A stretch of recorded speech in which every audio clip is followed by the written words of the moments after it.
Greetings, greetings, greetings, greetings.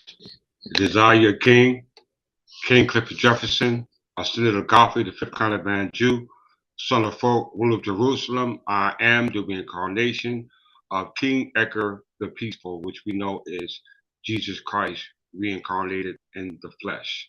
When we say reincarnated in the flesh, we mean personifying in the flesh, or incarnating in the flesh, or incorporating in the flesh of that office in which he was supposed to be upholding. Okay? So it is May 1st, 2024, which we know in the Berber year is 2974. I greet you in the name of our ancestors, our saints, specifically Edward I, King Edward I, son of Henry III, son of John, son of Henry II, son of Godfrey, kind of Jew, who are all descendants of the Plantagenet crown, who are descendants of the Council Man Jew, going back to Folk V, the ruler of Jerusalem. Okay, this is going to be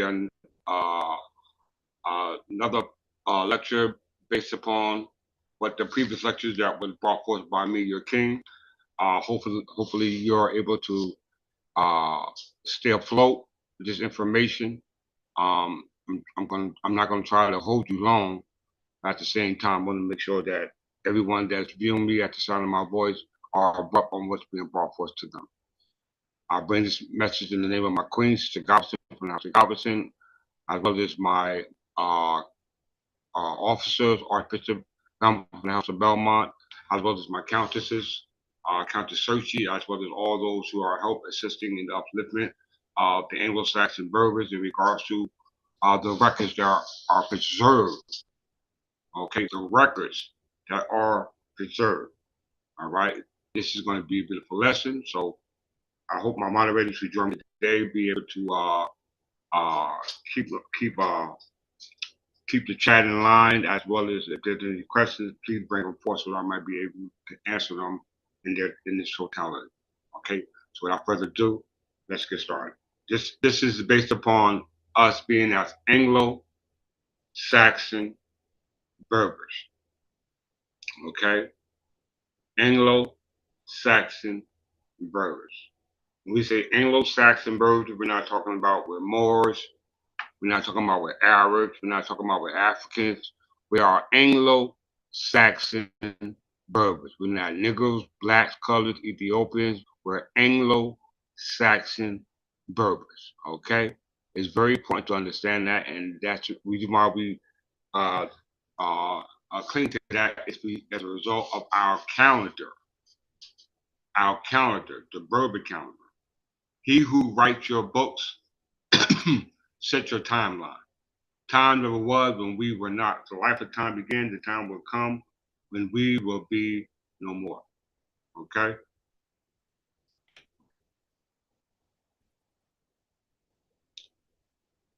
Let's go ahead. Hopefully my screen won't give me any problems today. But if it does, I'm going to continue nonetheless.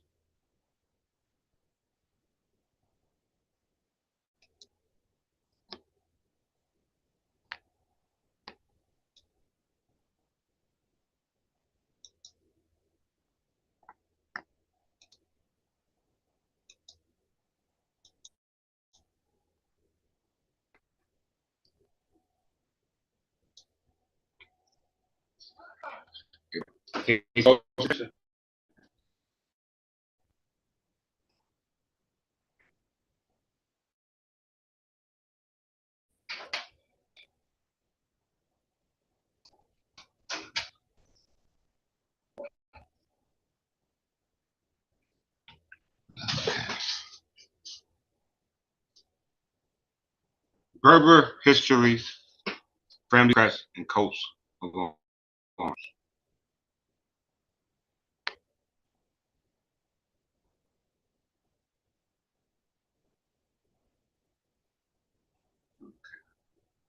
Greetings, Archbishop Belmont from the House of Belmont. Berber history, family crest, and coats of arms. I want to give a special shout out to my Archbishop Belmont and Countess Searchy, because this is the information that they researched and dived in and did and put their heart, sweat, and tears into being able to bring information to recover those dark secrets that were held and kept sacred until we came back upon the scene. All right. So this is for Archbishop and Countess Saoirse. All right. The Berber history, family crest, and coast of arms. We're going based off the concrete information. All right. The concrete information, not abstract, not folklore, not myth, not theocracy, but concrete information referred to us as Anglo-Saxon Berbers. The history of the name Berber begins with the Anglo-Saxon tribe of Britain. It is derived from the baptismal name meaning son of Barbara. All right. It is derived from the baptismal name son of Barbara. In some instances, the name may also have been a nickname for someone such as a Moor or Berber, who appeared to be of North African heritage. In such cases, the name is a reference to the Barbary coast of North Africa. Another source notes that the name may be Norman in origin, and he notes that Barbary, famous of Old Fortress Abbeys, 1170, is a parish near Fallacy in Normandy. Okay.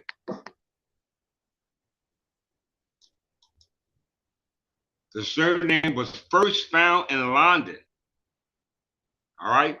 It was first found in London, where the Barbary spelling was most popular. Okay. The surname was first found in London, but the Barbary spelling was most popular based upon the area where the name was used because they spell it differently. But we're going to refer to the word and the spelling of the English word Berber, not denoting to a place, not denoting to a thing, but people. Okay? People. All right? And the origin where the name denotes to the people of where the surname was originally found at, and that says it was found in London. Okay? London, we know the London represents the city, and we know the city sometimes it's an itinerant government because it moves. All right, the government moved from place to place. All right, it wasn't a stationary government like it is now, a stationary city like it is now. If the building burned down, they got to take up residence somewhere else. All right,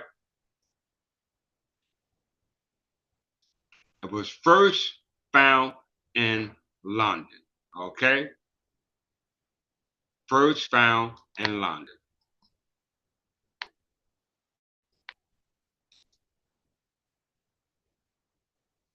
Let's go to London.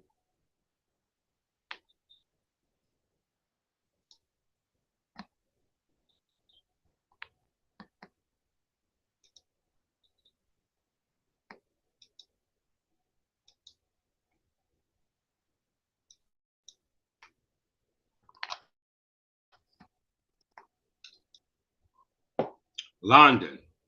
Now they're not going to associate London with a person. They're going to associate London with a place.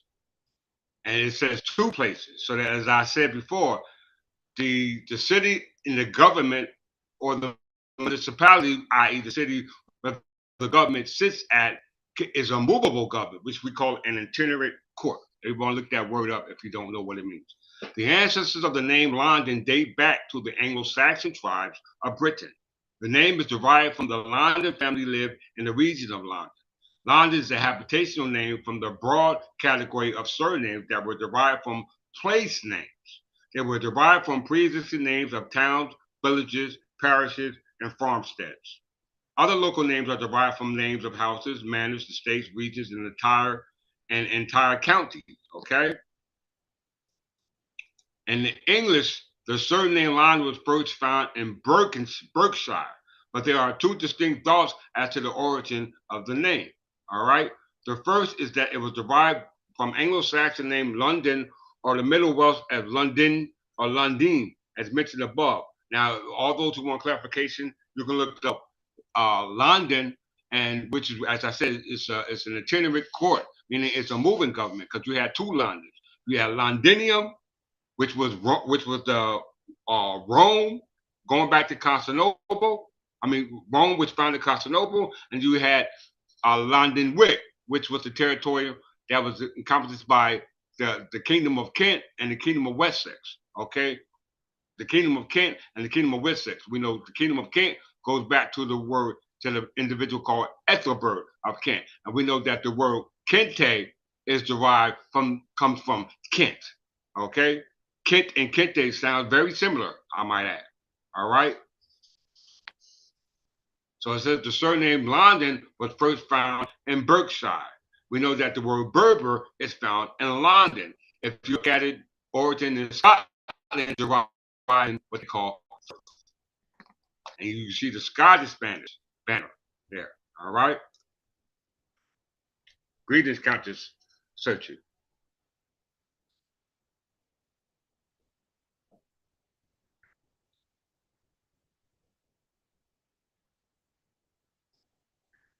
London, history, family crest, and coat of arms, as far as it is associated with the area called Fife, which is in Scotland.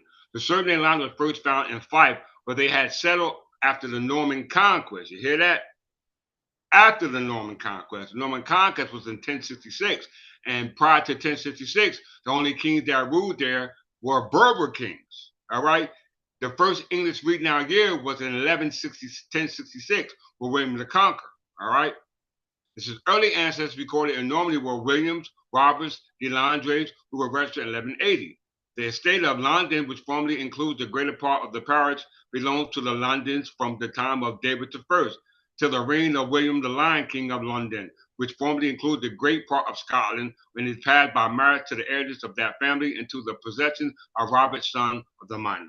Okay? So it's very important to understand that London is found in two places, England and Scotland. We know Scotland's Ireland is associated, all right? We know Berber is found in London, and London is found in Berkshire or Fife. We're not Scottish, so we can associate the area of the name London with Fife. We associate the name London with as we said, Berkshire, all right?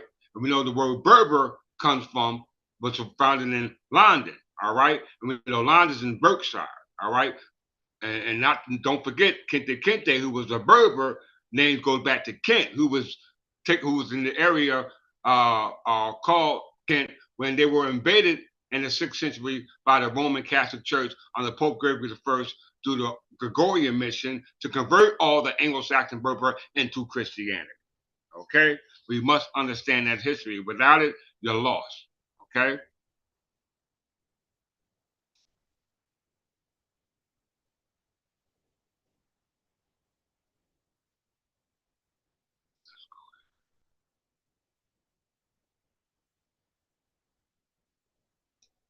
Let's go back to Kente.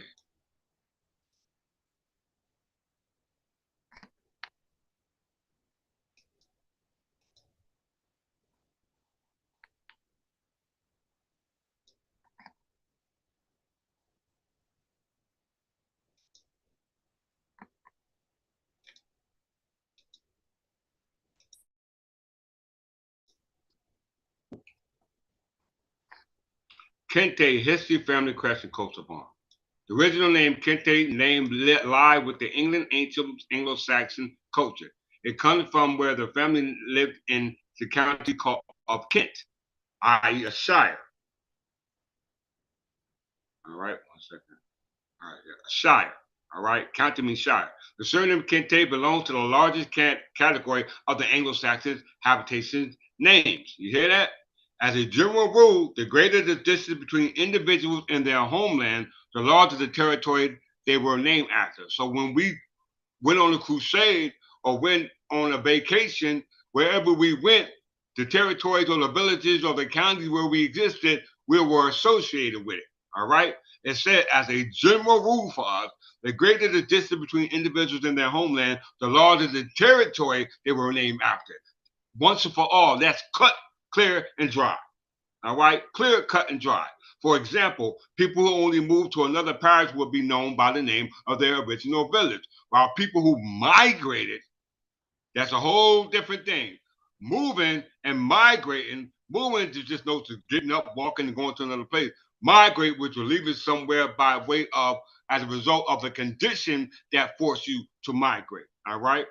And it says, while people who migrated to a different country, hell, you're going to leave your own and go to another country, had to be by force. To a different country were often known by the name of the region or country from which they came. Okay.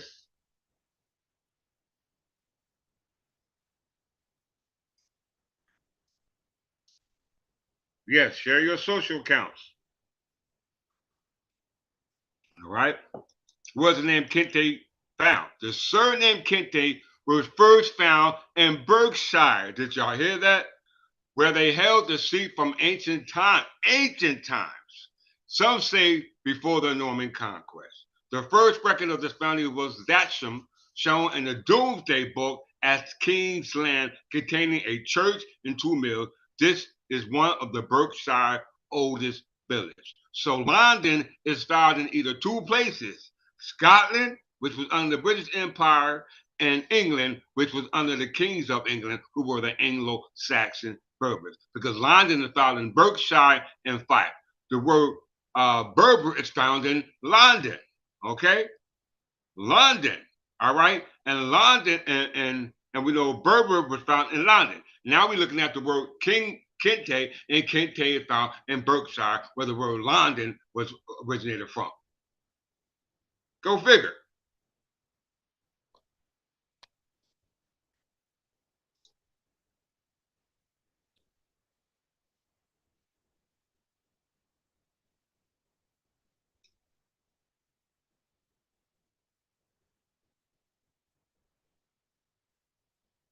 All right, so let's go back to Jafar, where Kute Kete was from. Jafar.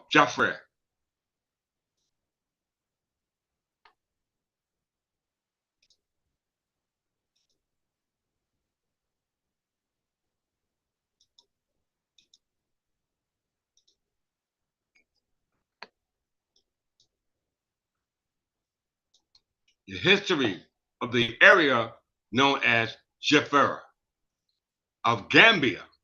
It says in 1651, a small plot of land from the village area. First time I ever see a bird, he has a bird thing. All right. It says in 1651, a small plot of land from the village was leased by Jacob Kettler, the Duke of Cortland, from the King of Combo. So the King of Combo gave a plot of land to a German by way of the Korean colonization in Africa to Jacob Kettler, all right, who was of the British German Empire, all right. The German Empire, we know the word Kente is found in England, Germany, Scotland, and Ireland, okay. England, Ireland, Germany, and Scotland is where the word Kente come from. We're not from England. I mean, we're not from Scotland, nor are we from Germany, nor are we from Ireland. We're from England. So everybody else who used the name Kente, it's associated according to how they want to use it. As we see here, it was called, the name derived from this, reading from the record. Jafar is known in the appearance of Alex Haley's 1976 novel Roots, the saga of us as the American family, one family, as the birthplace of Haley's ancestors, Kute Kente. All right. After the publication of Roots, Jafar became a significant tourist destination. This led to economic benefits for the town, including the construction of elementary schools and new market aimed at tourists to improve its roads. The history of Jafar: in 1651, a small plot of land from the village was leased. All right. When you lease, that means brokerage. All right. Brokers. I mean, that's an escrow agent holding as a stakeholder on behalf of the investor, which would be called the stockholder or the shareholder. All right. And the shareholder, well, though apparently was the stakeholder was apparently the King of Combo, because the investor was Jacob Kettler, the German individual from the German Empire. Okay, from the German Empire. I'm gonna go there. Jaffa was the part of the kingdom of Naomi, and by the 18th century, the town had become an important center of the Atlantic slave trade. In the 18th century, did y'all hear me? In the 18th century, watch the clues that connect. All right. So we know that Jafari is in Gambia, which is a part of the kingdom of Naomi. All right. Let's get that in our heads. All right. And it was a plot of land that was linked to Jacob Keller, a German prospector for the German Empire, which descended down from King George to all the King Georges, going back to King George the First, because he was the first king from the House of Handel. And when you know what you do when you hand something over, you give it, you convey it from one person to the other. They named it what they call it, right? So let's look at this name, Gambia, because Jafar was an area in Gambia, which is a country on the continent of Africa. So Gambia was a country. All right, you see it right there, a country. It's a country, y'all. And the name is spelled in English. It's not spelled in Arabic. It's not spelled in any other language but English. All right, we must understand that.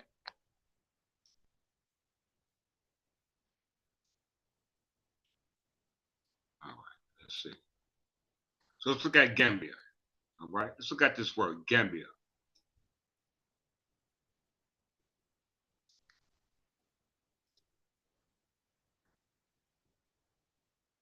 Because it's spelled in English, right?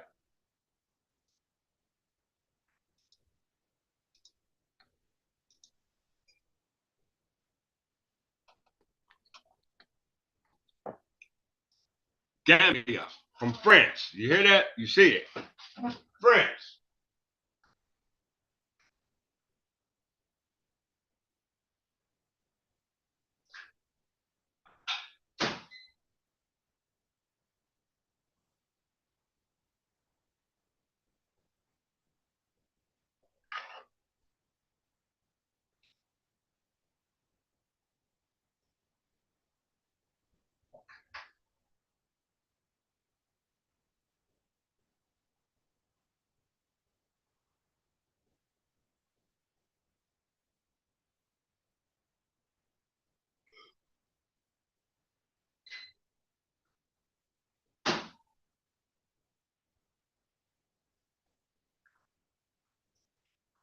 The word Gambia history family crest and coast is found in France. You hear that? Do you see that? Do you believe that? Because I didn't believe it until I seen it. It says early origins of the Gambia family, not just the name, but the family. So they associated the name Gambia with the family of that country called Gambia, where the village of Jafar is situated, where Kute Kinte was from. Okay?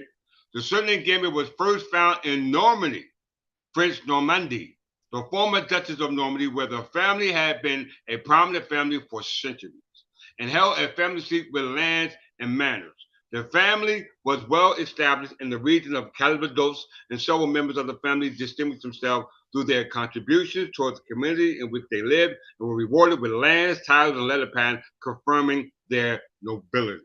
Did y'all hear that?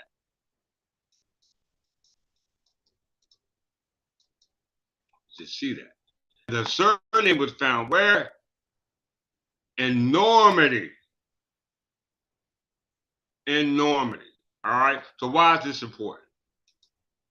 Let's see.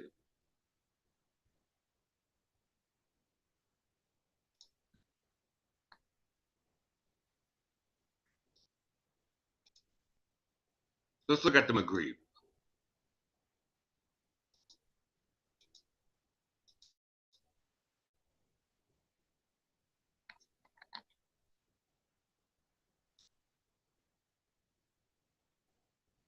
Maghreb, Northwestern Africa.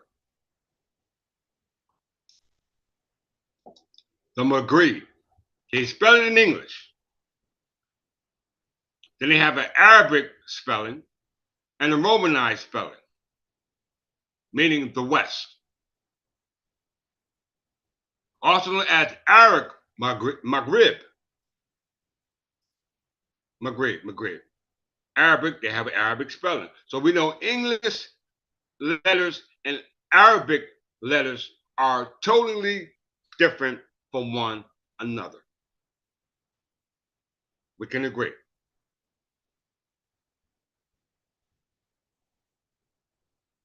The region comprises Western and Central North Africa, including Algeria, Libya, Mauritania, Morocco, and Tunisia. The Maghreb also includes the disputed territory of Western Sahara.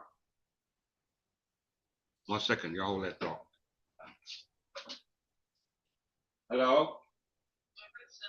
Good morning. I just want to say good morning to you. Is Mama up? Yeah. All right, I see I'm in class right now, so as soon as I finish class, I'll call her. All right, boo-boo. Bye-bye.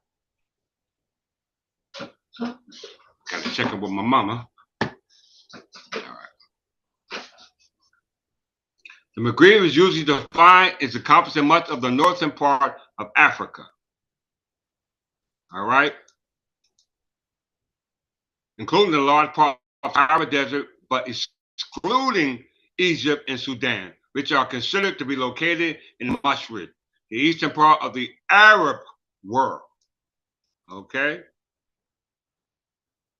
The traditional definition of the Maghreb, which restricted its scope to the Atlas Mountains and the coastal plains of Morocco, Algeria, Tunisia, and Libya, was expanded in modern times to include Mauritania and the disputed territory of Western Sahara. During the era of Al-Andalus of the Iberian Peninsula, from 711 to 1492, the Maghreb inhabitants, the Muslim Maghrebis, were known by Europeans as the Moors, not Berbers, the Moors. The Greeks referred to the region as the land of Atlas, referring to its Atlas Mountains. Okay? Berbers are Arabs, and Arabs are not Berbers. And Berbers are not Moors, and Moors are not Berbers. All right?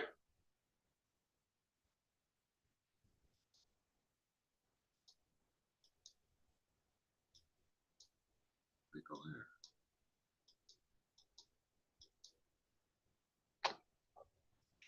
During the rule of the Berber kingdom of Numidia, the region was somewhat unified as an independent political entity. Did you hear that?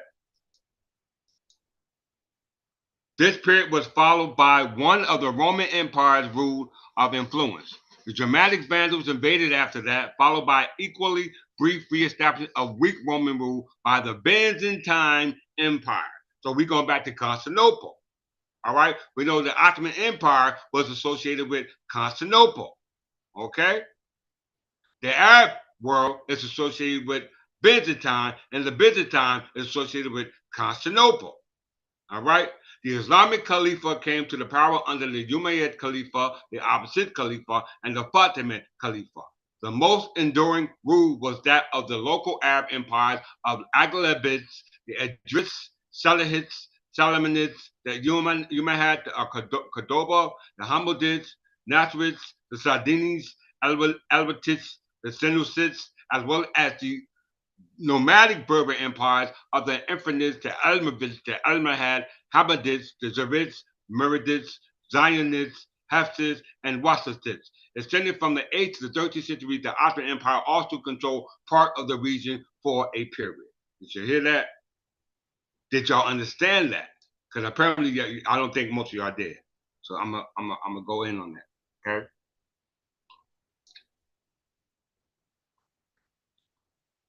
Let's go in on that.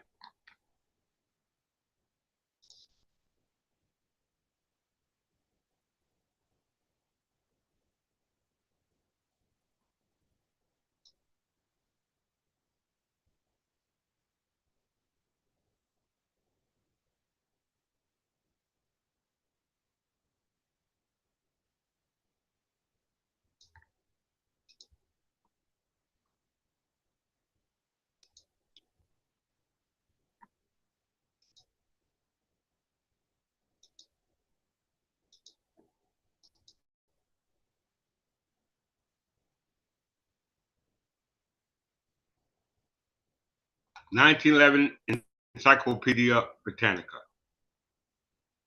concerning the word or the term Berbers.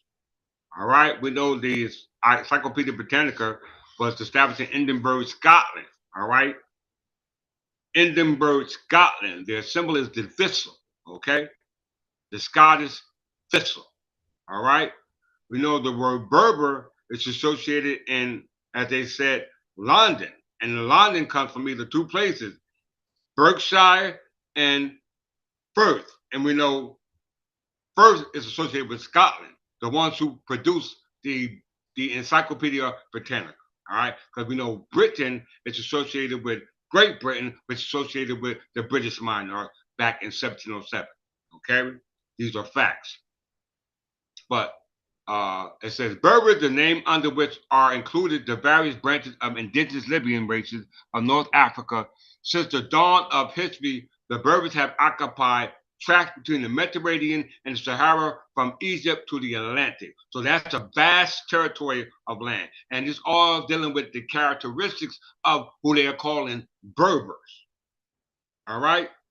Who they're calling Berbers. It didn't say Arabs. It didn't say Moors. We're talking about Berbers, spelled in English, not in Arabic, but English. All right?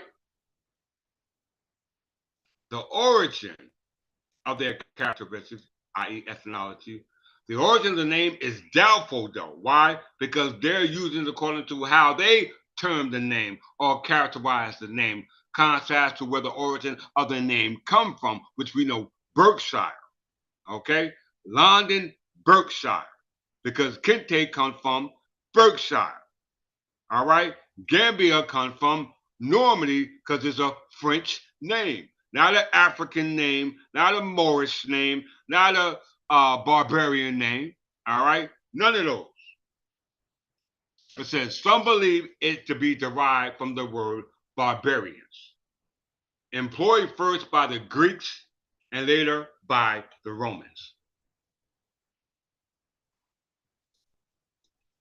Other attributes the first use of the term to the Arab conquerors. You hear that? The Arab conquerors. However, this may be a tribal title. Barabara or Berabarata appears in Egyptian inscription of the 17th to the 13th century BC. Okay? According to the Egyptian calendar, not the Berber calendar. Another point we should add.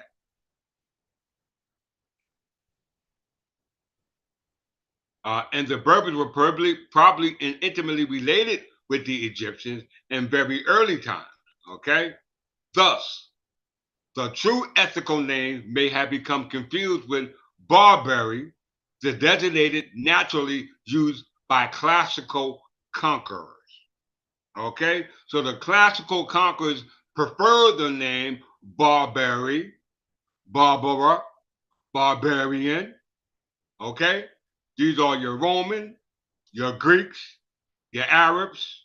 Okay, remember, these are he who writes your books sets your timeline. So since the word barbarian is the designated naturally used term by the classical conquerors, and we're reading this from a 1911 Encyclopedia Britannica that goes back to Edinburgh, Scotland. So let's look up the word barbarian. All right.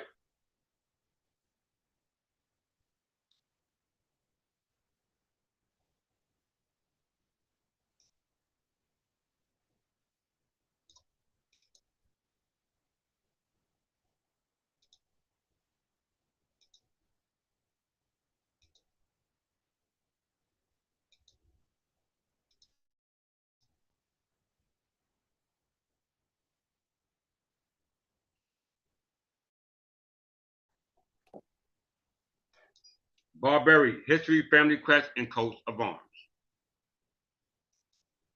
Spelled Barbari, which is the most personal name used for conquerors. All right. So since this name is specifically used for conquerors, and the name is found in Italy, you know what I'm saying? We know Italy is Rome. Hey, one plus one equals two. From the ancient picturesque Italian region of Venice emerged a variety of distinguished names, including the notable surname Barbary. Although people were originally known only by a single name, it became necessary for people to adopt a second name to identify themselves as populations grew and travel became more frequent. Italian hereditary names were developed according to fairly general principles, and they are characterized by a profusion of derivative coined from given names. Although the most traditional type of family name found in the region of Venice is the patronymic surname, which is derived by the father given name, local surnames by the father's given name. Local surnames are also found. Local names, which are at least frequent of the major types of surnames found in Italy, are derived from place names where the original bearer once resided or held land. Often Italian local names bore the prefix "de," which signify immigration from one place to another, but does not necessarily denote nobility. The Barbary family lived in Veneto region of Italy. Did y'all hear that?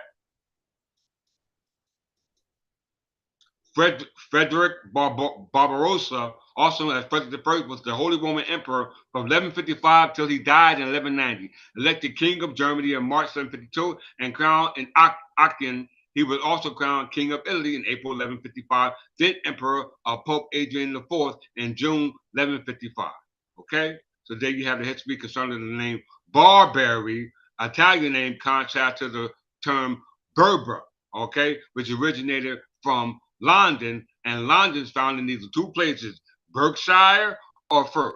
And we know we're not Scottish, so we're associated with Berkshire, and we know Berkshire is where the name not Gambia, what was it? Uh,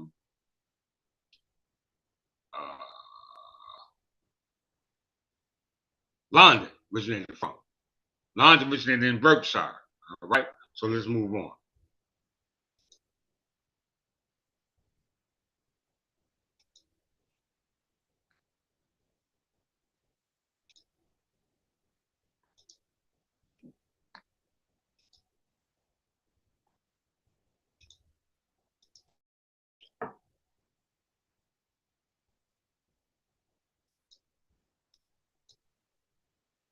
All right, so as they said here,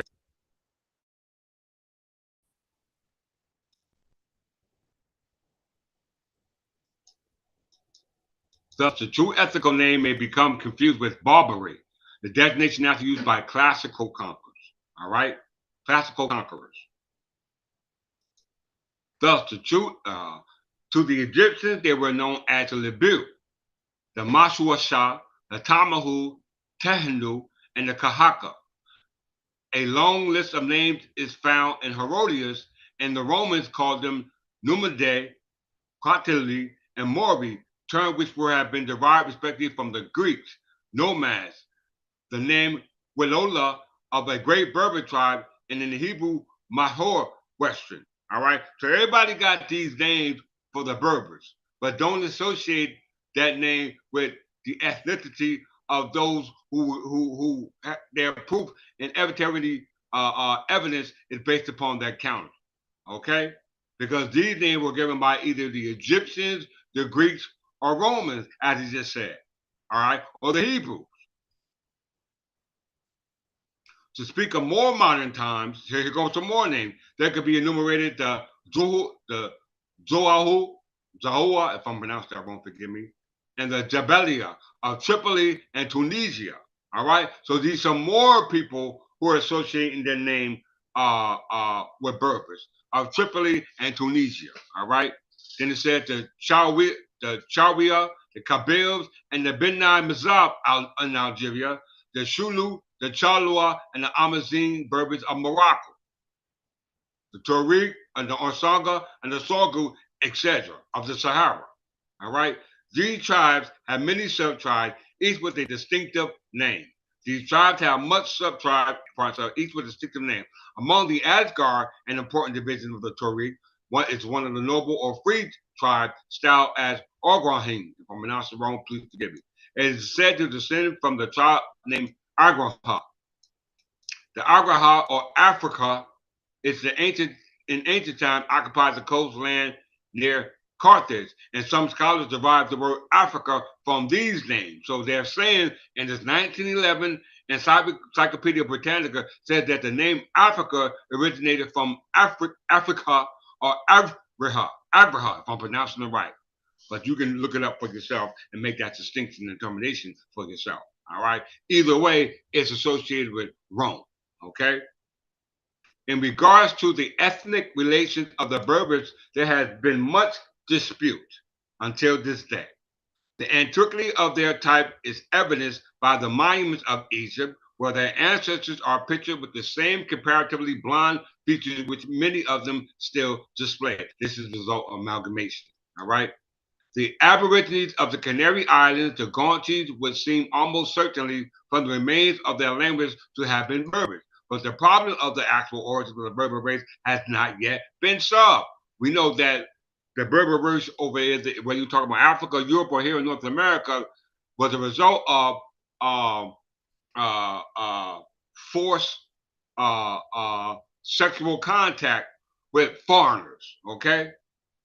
With with birth what they call the bastard seed, because a bastard is one who doesn't have a genetic tie to his original to the original genetics where he originated from.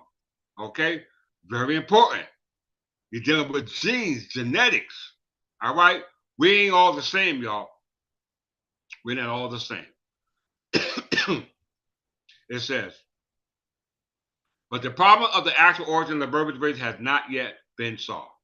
Perhaps the most satisfactory theory is that of Sergi, who includes the Berbers and the Mediterranean race. General LLC Fatherby, if I'm pronouncing right, regards them as an indigenous Libyans mingled with fair-skinned people of European origin. Okay? Mingled with fair-skinned people of origin. Whether the fair-skinned people of European were the original people of Europe is yet to be decided. But they said they were mingled with the Libyans who were called Moors. Dr. Franz Pruner Bay, apparently an Arab or Moorish American because of that Bay, Henry de Rier, and Professor Flinder Petre maintained that they are closely related to the ancient Egyptians. All right. Connections has been traced between the early Libyan race and the Cro-Magnon and earlier European races, and later the Basque people, Iberians, Picts. So the it says connection has been traced between early Libyan races and the Cro-Magnon and other early European races, and later the Basque people, Iberians, Picts, Celtics, and Gauls. All right. The megalithic monuments of Iberia and Celtic Europe have their counterparts in Northern Africa. It is suggested that these were all erected by the same race, whether you want to call them Celtics, Picts, Gauls, Iberian, Basque, they are all the same people. The same people meaning of the same genetics. But if people are using names that are not associated with the same genetics, then they are people using the name as a misnomer. Okay? Very important for you to understand that. All right? Why are we going to qualify it? So the megalithic monuments of Iberia and Celtic Europe have their counterparts in Northern Africa, and it suggests that these were all erected by the same race, by whatever name they are to be known. Berber Libyans in Africa, Iberians in Spain, Celts in Gauls. Pardon yourself, let me read that again. All right. Suggests that they were all erected by the same race by whatever name they be known. Berbers and Libyans in Africa, Iberians in Spain, Celts, Gauls, and Picts in France and Britain. Okay? So there are the names that they're used to associate the original people Berbers according to the area that they associate the Berbers with. But they are all the same people, of the same genotype, okay? Of the same genetics, all right? And we know Berbers are Afro-Asiatic descent, all right? For the lack of a better term.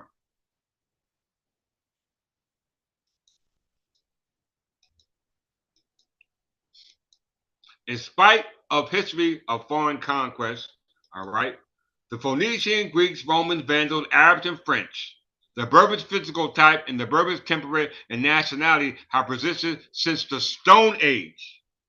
Did you hear that? It said we have existed since the Stone Age, even amongst foreign invasion or foreign conquest or foreign infiltration, whatever name you want to put on it, we have still and have always and will forever exist.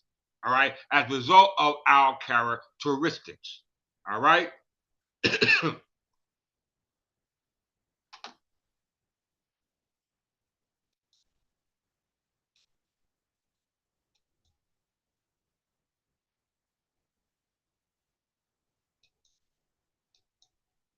The numerous invasions have naturally introduced a certain amount of foreign blood among the tribe, fringing the Mediterranean, but those farther inland have preserved their racial purity to a surprising degree.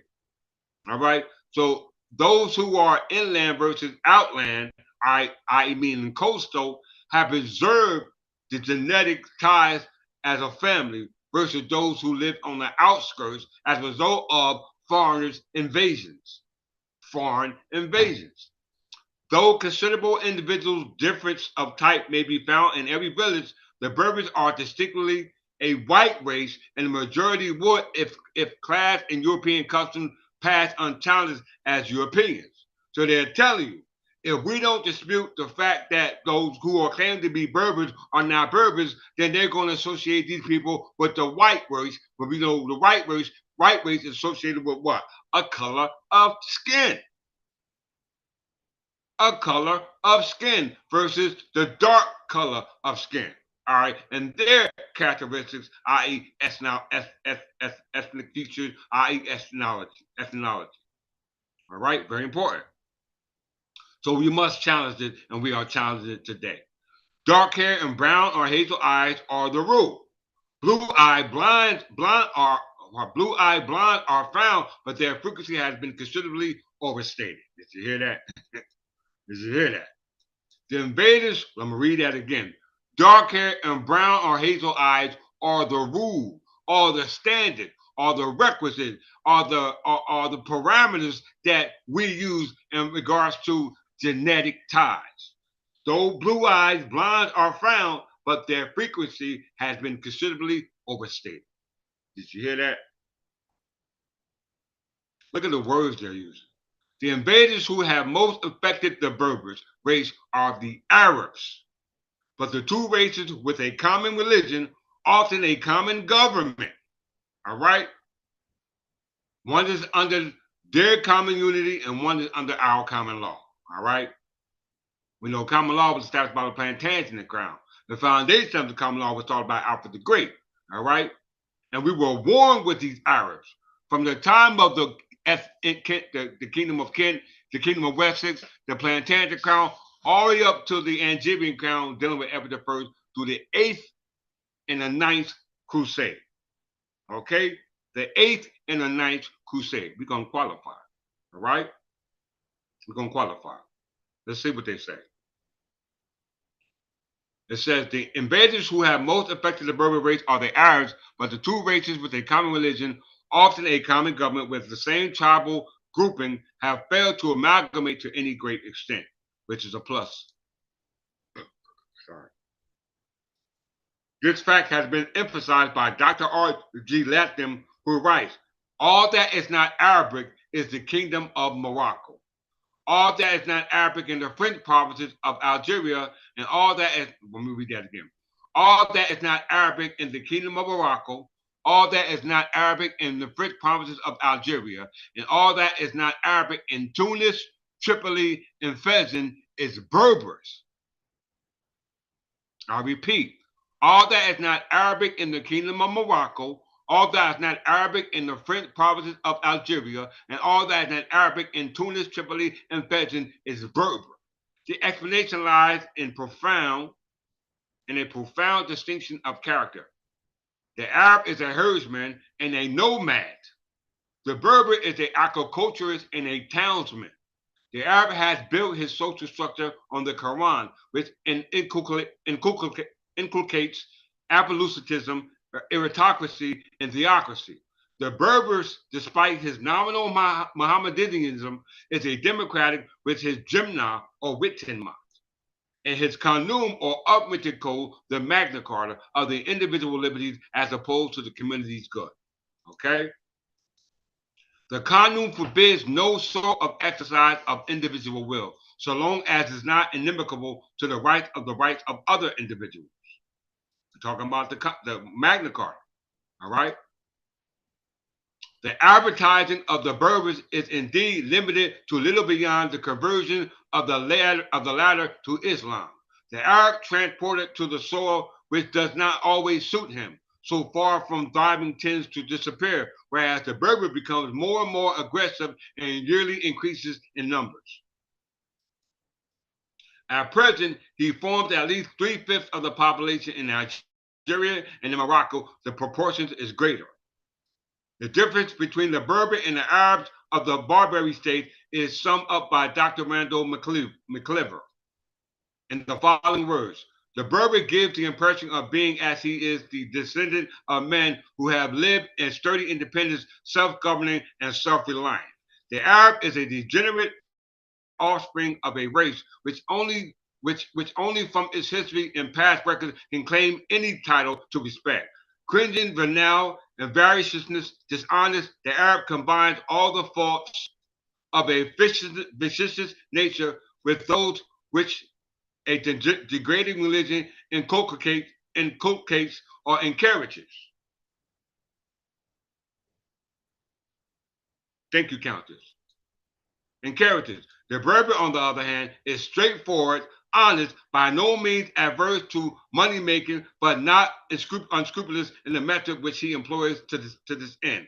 Intelligent in a degree to which the ordinary Arab never approaches the trustworthy as no Arab can be. Did y'all hear that? I didn't write this. Okay? I did not write this. Let's stop that. Let's go here now.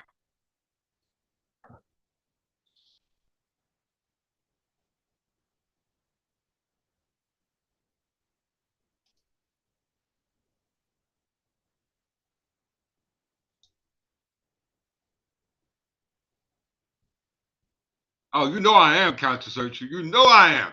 They ain't gonna go to trial. They is not gonna go to trial. They don't want to go to trial with this because they got to follow the rules of the Clarendon Constitution as established for the sides courts. And the sides courts was to deal with property that was stolen as a result of the Crusades. All right, as a result of the Crusades. I'm telling you, we bad here. We bad here. Let's do this. Where was that? Yeah. I'm glad you brought that up. Court. Bring this up and enters into evidence, please. Oh, I am. Check this out. Anyway, Ahmad Hassan. All right. This is an Arab trying to qualify as a white person in regards to the citizenship here in North America as established by the Naturalization Act of 1790, right? Which only dealt with the color of the skin and didn't deal with any ethnicity, genetic testing, or kindredness, all right? Not at all. Let's read it for ourselves. Emre Ahmad Hassan, a district court in Eastern District, Michigan, December 15th, 1942.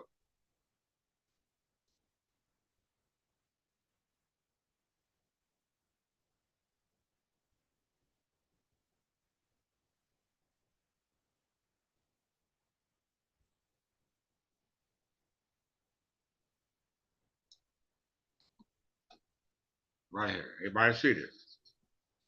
It appears that the status of an Arabian under the act has not been definitely settled by courts. They ain't talking about over there in North Africa. They're talking about right here in North America, okay? North America.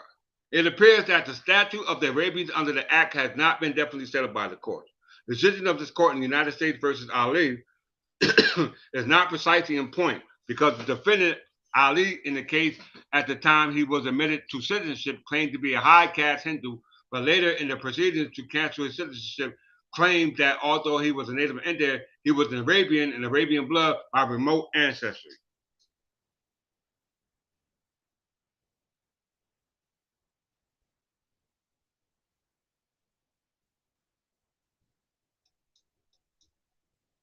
Consideration of the question leads to the conclusion that petitioner is not eligible for citizenship of the United States. All right.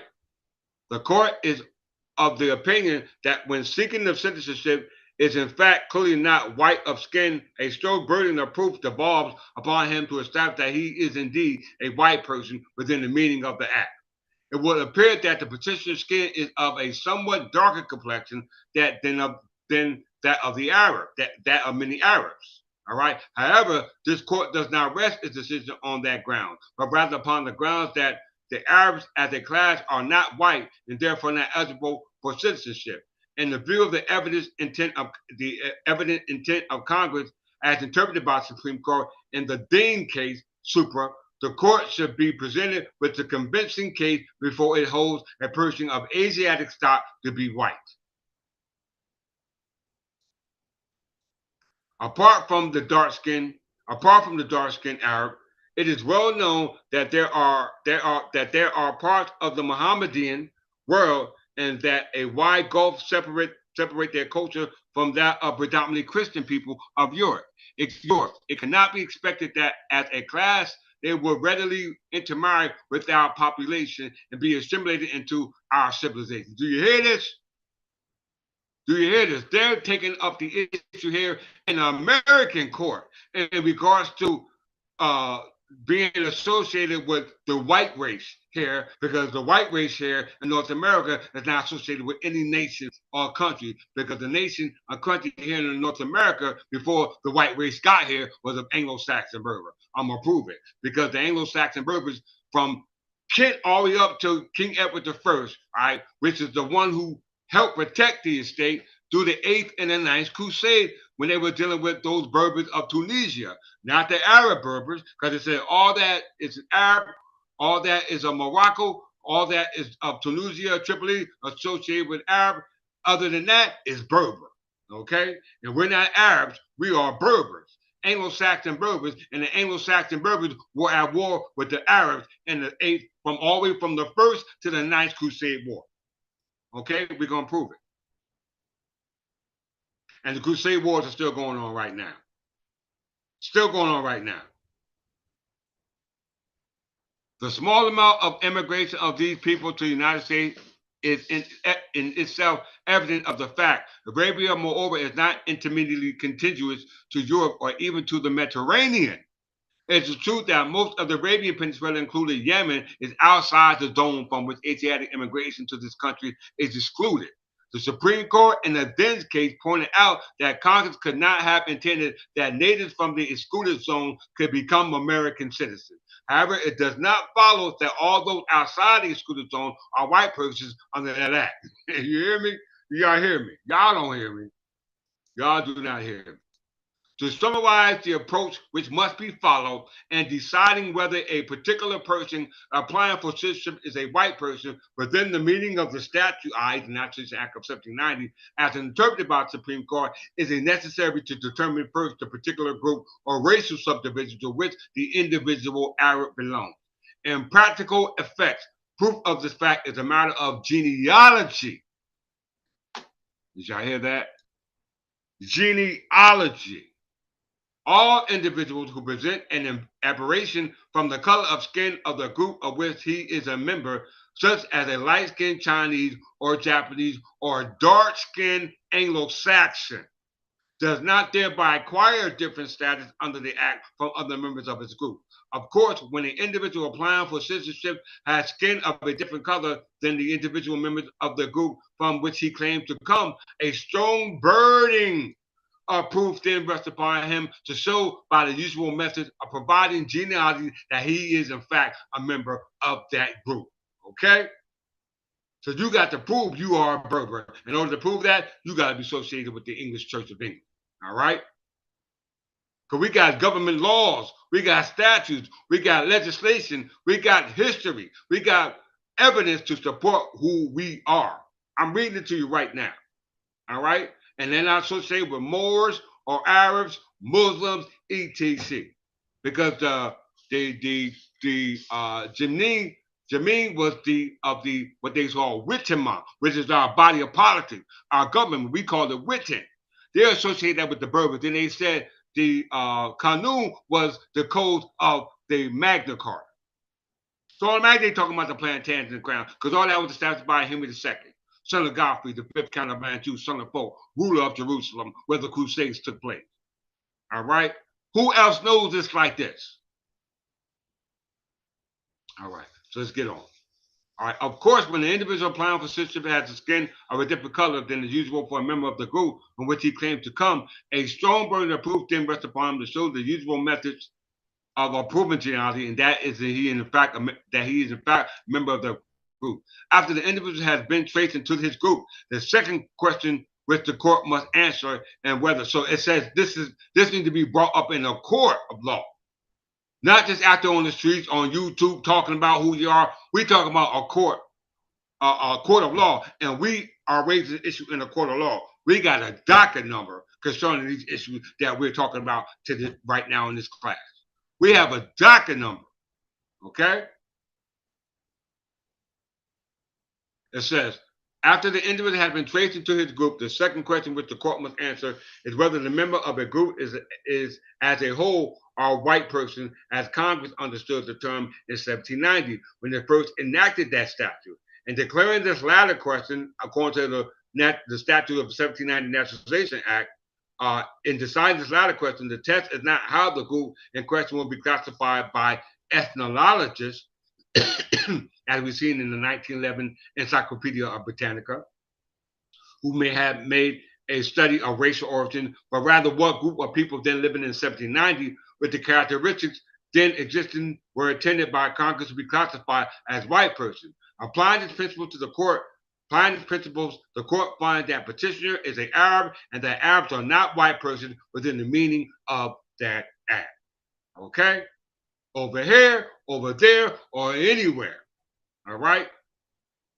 I'm qualifying it for you.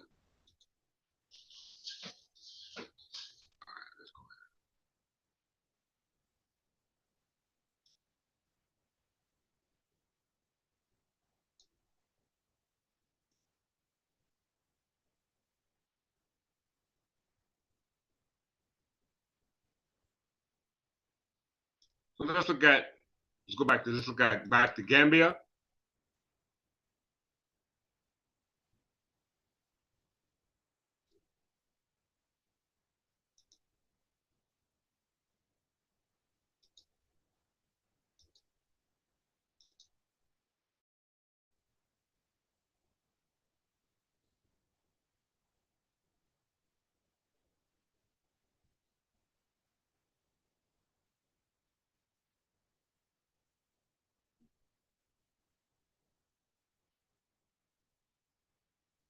Okay, everybody hold that thought.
Let's go back to the 1911 Encyclopedia.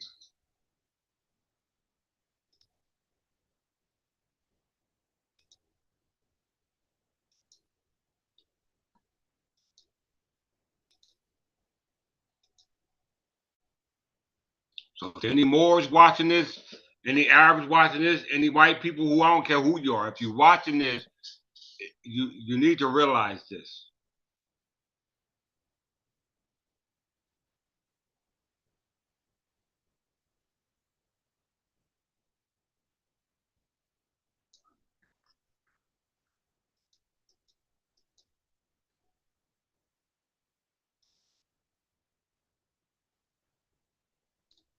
This key point right here. If you don't take nothing away from this encyclopedia, please take this. All that is not Arabic in the Kingdom of Morocco, all that is not Arabic in the French provinces of Algeria, and all that is not Arabic in Tunis, Tripoli, and Fezzan is Berber. Sink that in your head.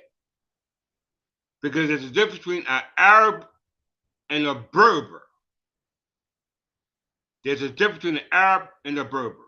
We see Arabs can qualify for citizenship in North America, all right?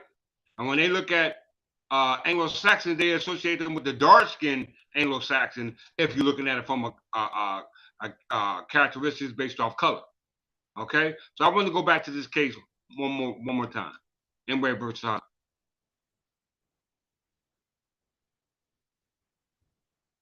because they made reference to the Danes case, which is another case dealing with a citizenship issue here in North America.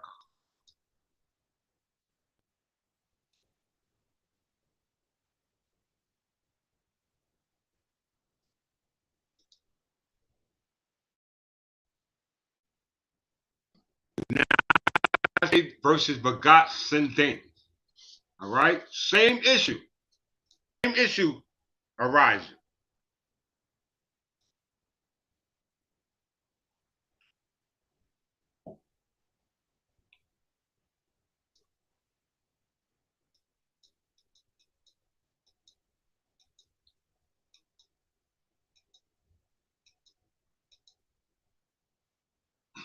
Y'all better listen to me.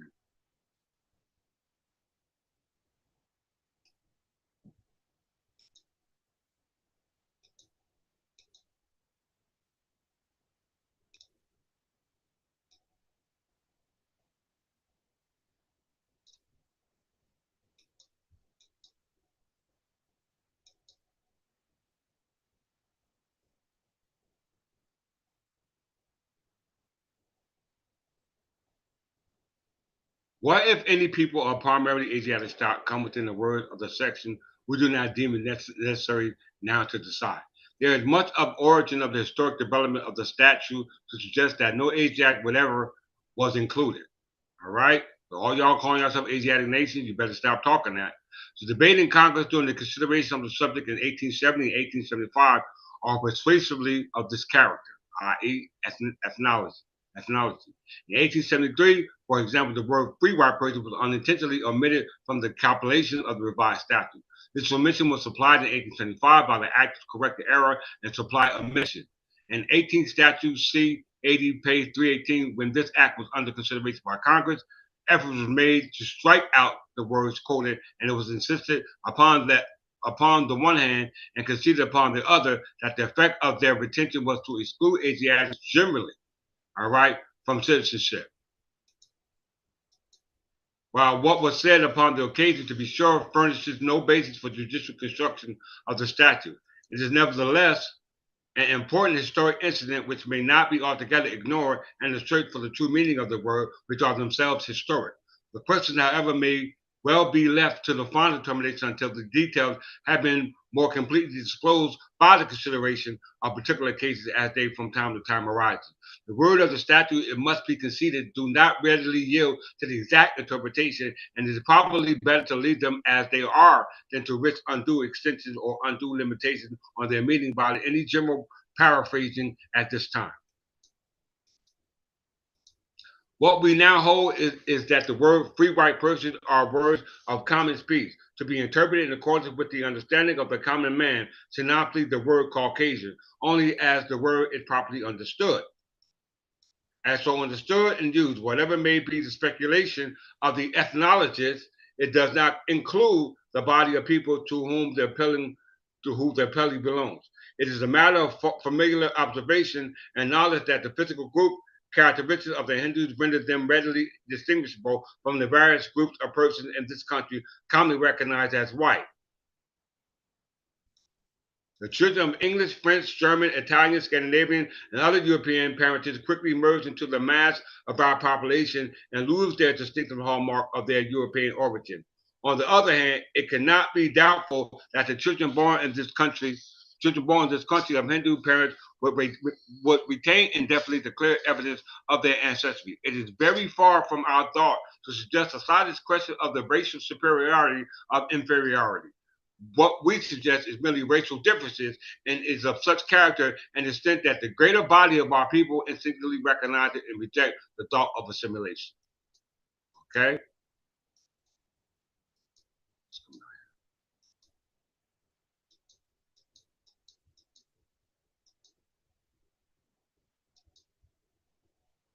The ill-chosen name Caucasian, invented by Blumenbach, is an allusion to the South Caucasian skull of special types proportions, and applied by him to the so-called white race is still concurrent. It brings to one race people such as Arabs and Swedes, although these are scarcely less different than the Americans and Malays, who are set down as two distinct races. Again, two of the best marked varieties of mankind are the Australians and the Bushmen, neither of whom seem to have the natural places in Blumenbach series. The United States Bureau of Immigration classifies all Pacific Islanders belonging to the Mongolitic Grand Division. King himself says that the Caucasian division of the human family is a point of fact that most debatable fields of the whole range of anthropological studies. And again, hence, it seems to require a strong mental effort to sweep into a single category, however elastic, so many different people. Europeans, North Africans, West Asiatic, Iranians, and others, all the way to the Indo-Gangetic plains and uplands, whose complexion presents every shade of color except yellow, from white to the deepest brown of even black. But they are grouped together in a single division because their essential properties are one. Their substantial uniformity speaks to the eyes that see below the surfaces. We recognize the communal racial stamp in the facial expression, the structure of the hair, partly also the bodily proportion, and all of which points they agree more with each other than with the other main division. Even in the case of certain blacks of very dark races, such as the Beja, Somali, and a few other Eastern Hamites, we are reminded instinctively more of Europeans or Berbers than of Negroes, thanks to their most recent features and brighter expressions. Did y'all hear that? That's case law for you. That's case law.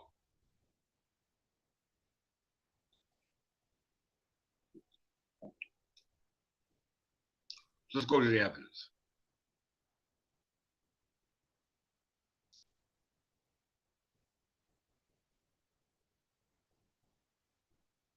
Eighth Crusade. Let's start from there.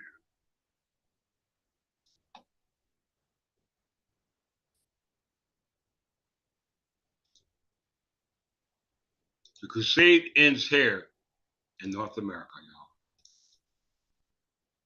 It ends here.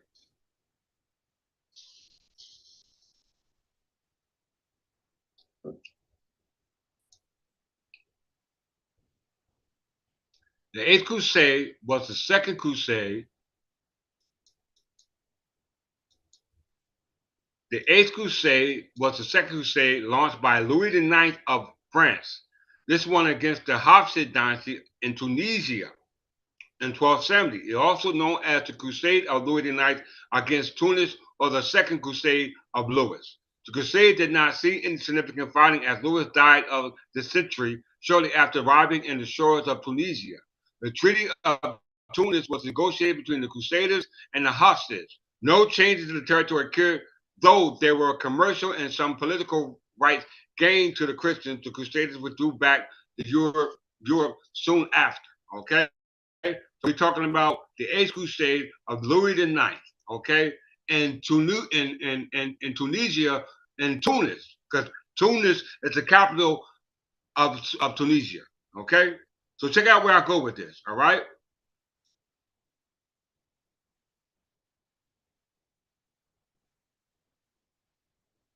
Look at the belligerents.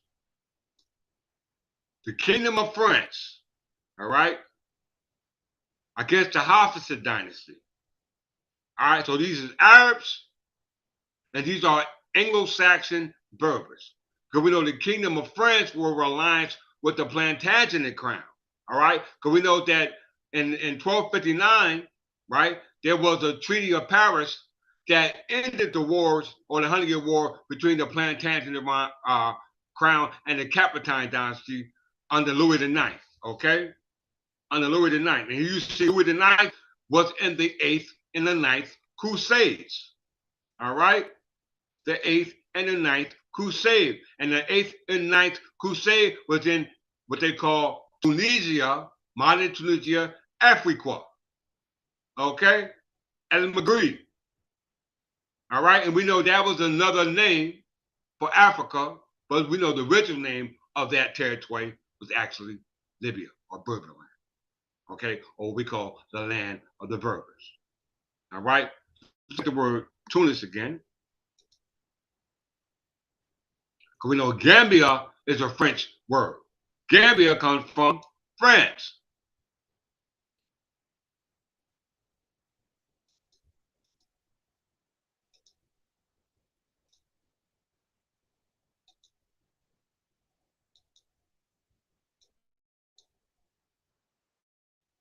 Gambia, France, the former Duchess of Normandy.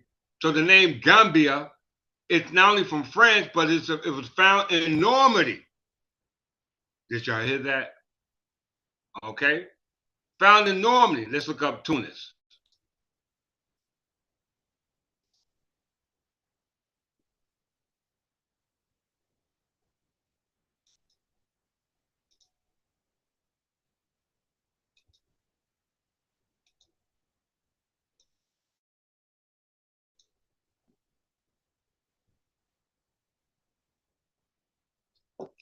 Tunis. Early origins of Tunis family, the surname Tunis was first found in Northumberland, where the first record of the family was listed as John Phileas Tunnock. In 1106, Hotspur's History of Northumberland. Now we know Northumberland goes back to the English Midtown Reform when they came up under the authority of King Edward the Peaceful. All right, under the English Midtown Reform. Okay.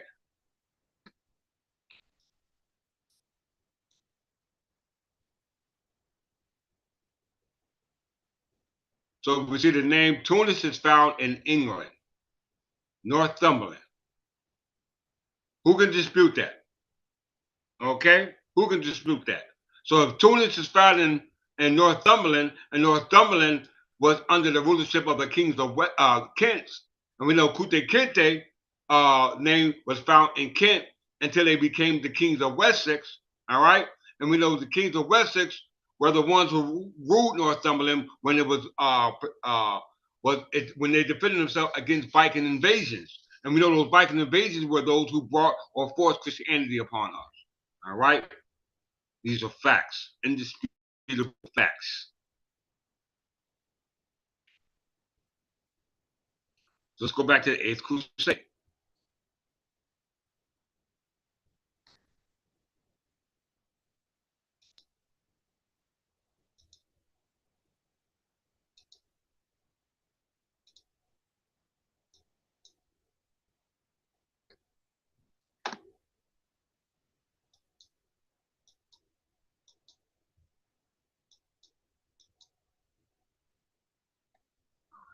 Let's go to the first paragraph. The situation in the Holy Land. Now they're in the Holy Land, and apparently Tunis is associated with the wars that took place in the Holy Land. And we know the Holy Land is Jerusalem. Okay, despite the failure of the 7th Crusade, which we're not talking about, we're talking about the 8th Crusade now, which ended in the capture of Louis IX of France by the Mamelukes, Arabs, y'all. The king did not lose interest in crusading. He continued to send financial aid and military support to the settlement in Al-Mamur from 1254 to 1266, with the objective eventually returning to the Holy Land. Okay, this is Louis IX. The Kingdom of Jerusalem. The 7th Crusade officially ended on the 24th of April 1254 with the departure of Louis IX of France from the Holy Land. He left Godfrey of Sergius as his representative with the official post in Sicily to the Kingdom of Jerusalem. The Bailli of the kingdom was John Evelyn, from the king from the house of Evelyn. We know the house of Evelyn was built by Folk V, the father of Godfrey the fifth kind of man Jew. All right. It says that the belly of the kingdom of John Evelyn succeeded his cousin John also from 1254. John also returned to Cyprus, where he was advising Placius of Antioch, the regent, to Hugh II of Cyprus, who claimed both kingdom of Cyprus and Jerusalem. He was the last king of Jerusalem. All right.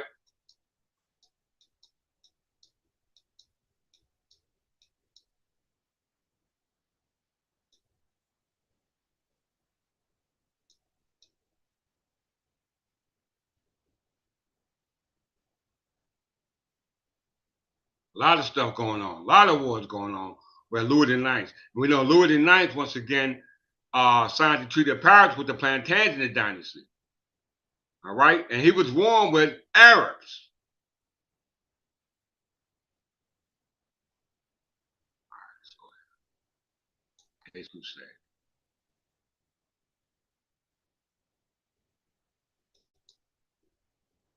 Now let's backtrack a little bit.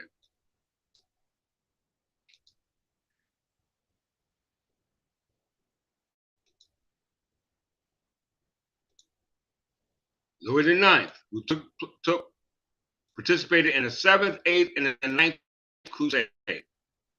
All right? Louis IX we're talking about. And this Louis IX was associated with the Shroud of Turning and the Crown of Thorns. All right? The Shroud of Turning and the Crown of Thorns. All right? It says it right here. Historical records seem to indicate that the shroud bearing the image of the crucified man appeared in the village of Livry in north central France around the years 1353 and 1357. It was owned by a French knight, Godfrey de Charnay, who died at the Battle of Poitiers of 1356. So who is Godfrey Poitiers? I mean, Godfrey de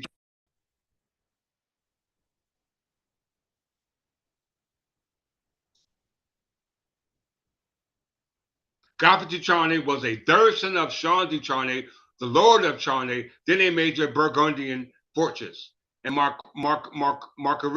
Marguerite de Jonville, daughter of Jean de Jonville, the biographer and close friend of Francis King Louis IX. Okay, so Godfrey de Charnay, who had the Shroud of Turning in his possession, was the close friends of Louis IX. Okay. The ones who took part or participated in the 7th and the 8th and the 9th Crusade. And the 9th Crusade and the 8th Crusade took place in Tunis. And we know Tunis originated in England in Northumberland, where the original name originated from. We know that Tunis is just one of the territories that of the Maghreb. You know, Maghreb was the territory composed of Algeria, Tunis, Tripoli, Morocco, and we know that those territories were composed of families that are either from the Berber tribes or the invasive Arab tribes. Okay, because we know that Kute Kinte and all the tribes going back to the Mandinka tribe were Berbers. They weren't Arab; they were Berbers. Okay, they were Berbers. Let's go to the Crown of Thorns.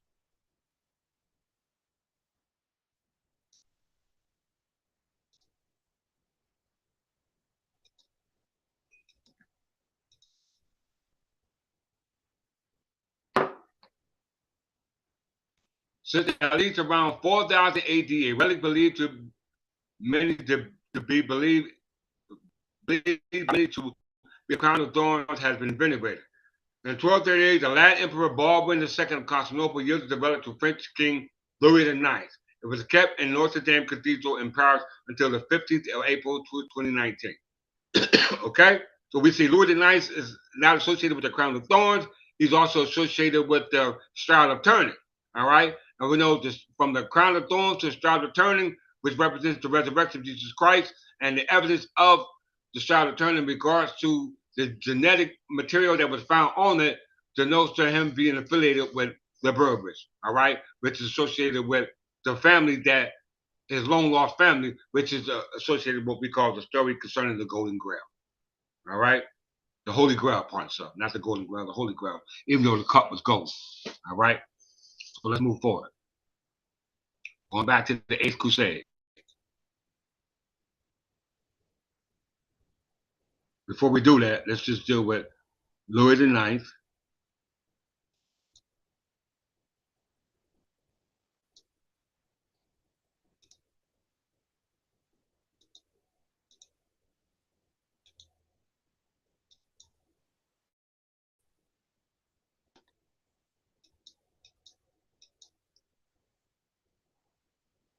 Louis IX, commonly referred as Saint Louis, was the king of France from 1226 until his death in 1270. He was widely recognized as the most distinguished of the direct capitans. Did you hear that? Of the direct capitan. All right. So if he's direct descendant of the capitans, and the capitan was founded by a huge capet in 983. Okay, 93 and 97, one of those dates. All right. So as a result of that, let's go capitan Plantagenet.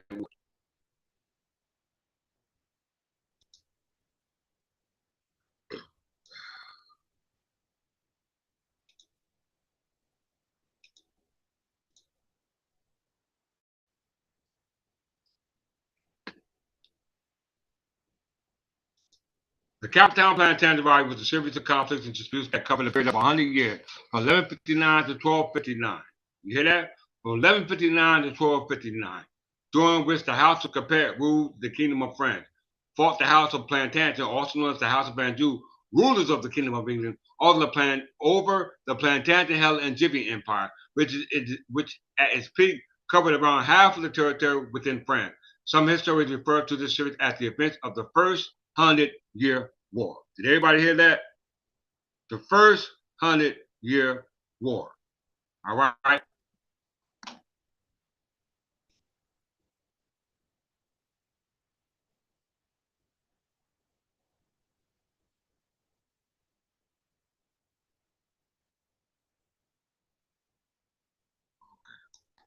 So we see the Capital Plantagenet rivalry war was called the 100-Year War between the House of Capet and the House of Anjou, which were ruling the Kingdom of France under the authority of the House of Plantagenet, which was established by Godfrey of Anjou, son of Folk, ruler of Jerusalem.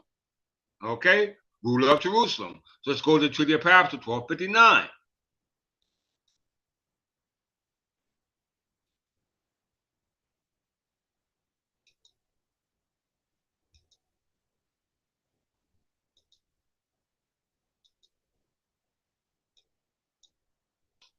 Why is this important?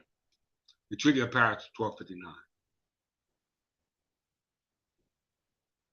The Treaty of Paris, 1259, also known as the Treaty of Abbeville, was a peace treaty agreed between King Louis IX of France and King Henry III of England on the 4th of December, 1259, briefly ending a century-long conflict between the Capitan and Plantagenet dynasty. Right? In 1066, conquest of England, William, Duke of Normandy, created an awkward situation whereby the kings of England were sovereign over some of the territory, but bound by the homage to the King of France for other rich and well-populated lands on the continent. William tended to separate the land area.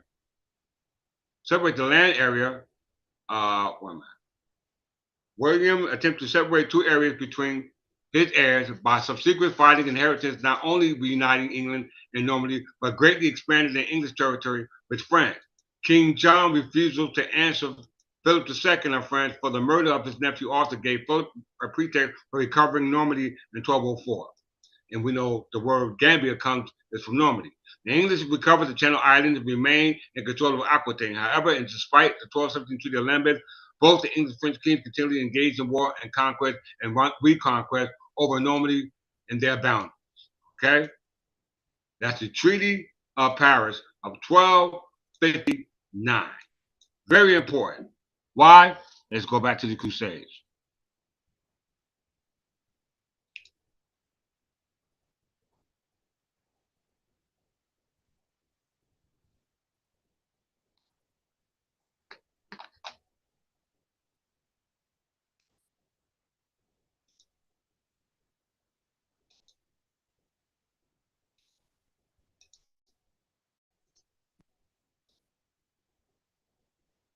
The Eighth Crusade was the second crusade launched by Louis IX, known as the Crusade of Louis IX against Tunis. All right, and he was an heir or descendant of the Berbers in Tunis that were invaded by Arabs. Okay, that's the only reason why he went to Tunis, because of the invasion of Tunis by Arabs. Okay, because the word or the term Tunis originated in, what did it say? I'm not mistaken, Normandy, Northumberland. It originated in Northumberland. All right, which was associated with the kings of Wessex and the kings of England and the kings of Anjou. They were all one and the same. All right.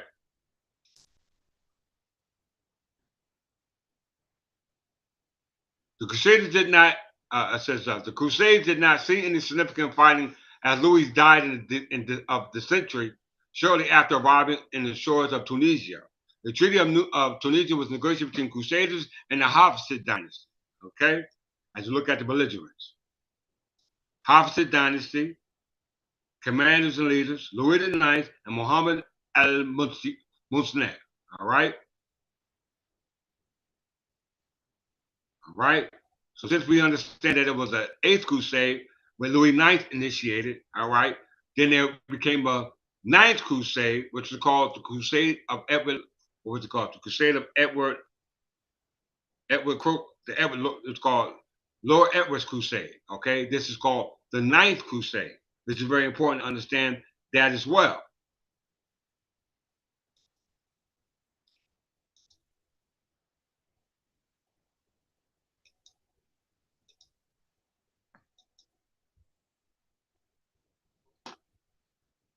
Lord Edward's Crusade.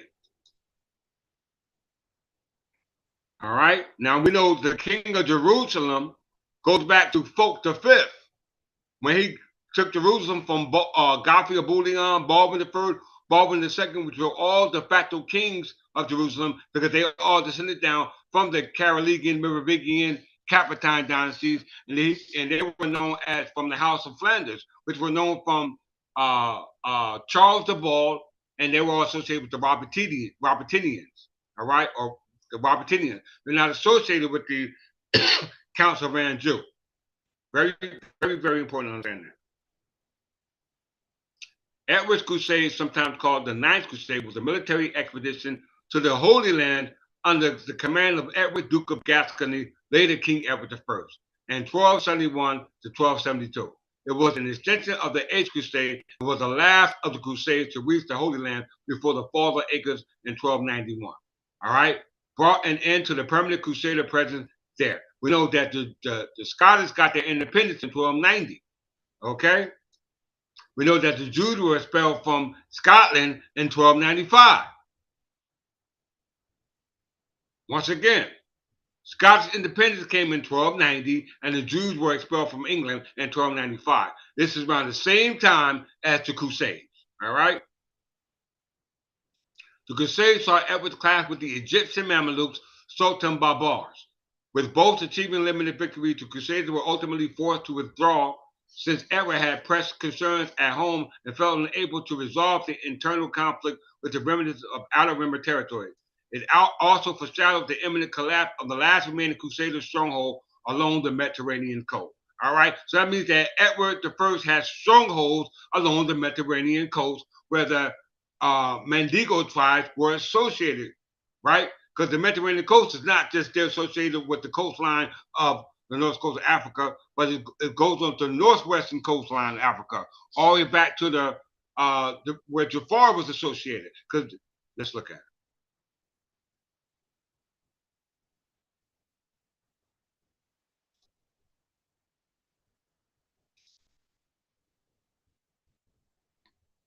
I could be wrong. I was wrong. Let's go back there. Well, anyway, we're talking about the Mediterranean, so let's go back there. Very important.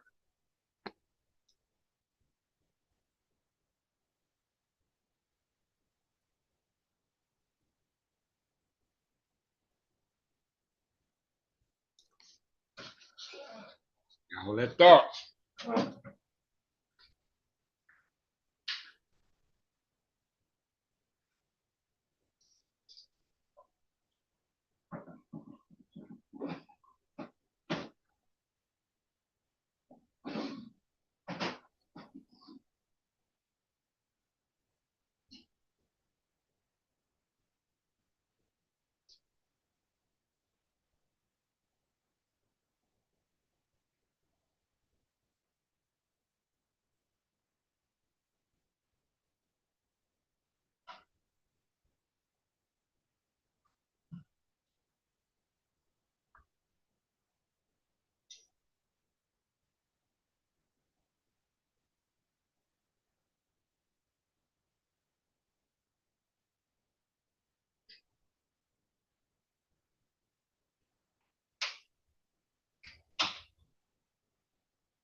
All right.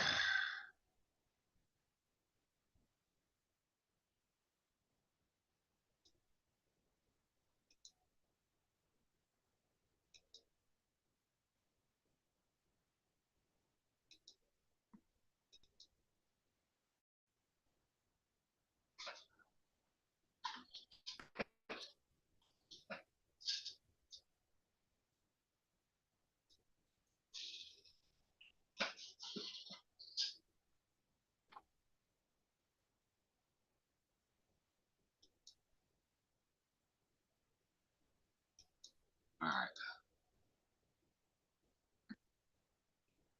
Talking about Edward's Crusade.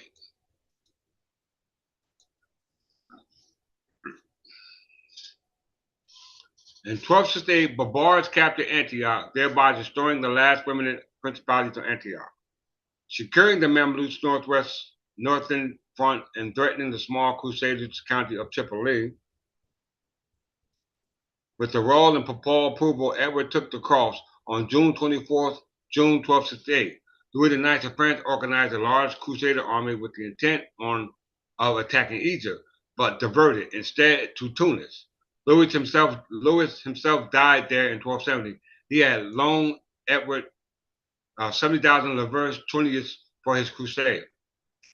Edward and his brother Edmund prepared an expedition to join Louis in Tunis, but it was delayed several times.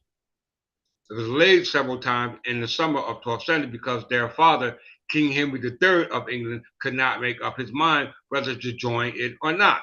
On the advice of his counselors, he opted to stay in England, and the Crusaders embarked at Dover on the 20th of August.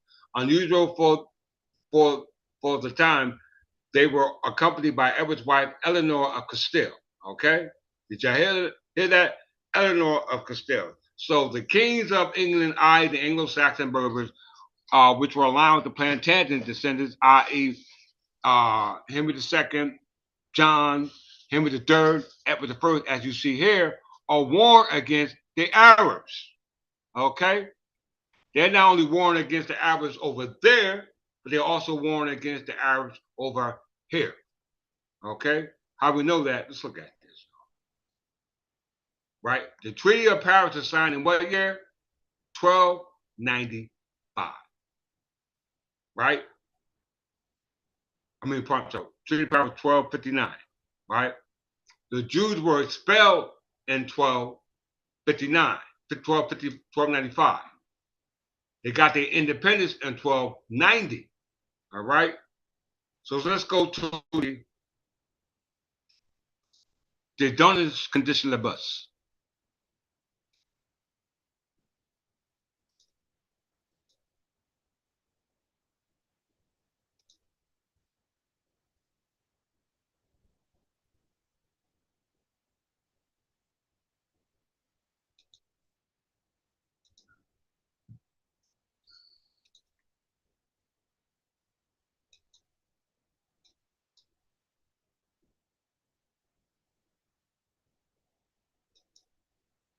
All right?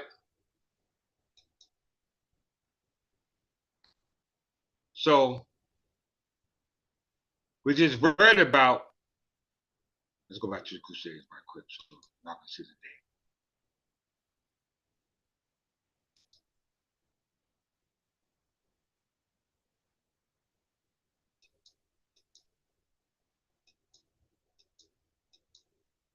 Let's see 1294.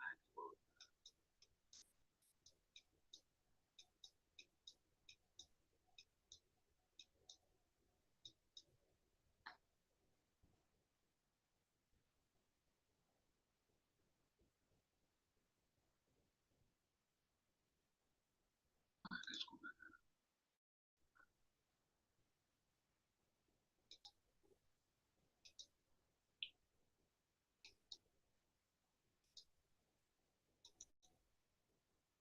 Edward the First, the same one who took place in the 8th and the 9th Crusade. Same one who was fighting against Arabs. All right? Fighting against Arabs. And the Arabs are not Berbers. All right? They're not the same. All right? We know the first English reading year didn't come till 1066.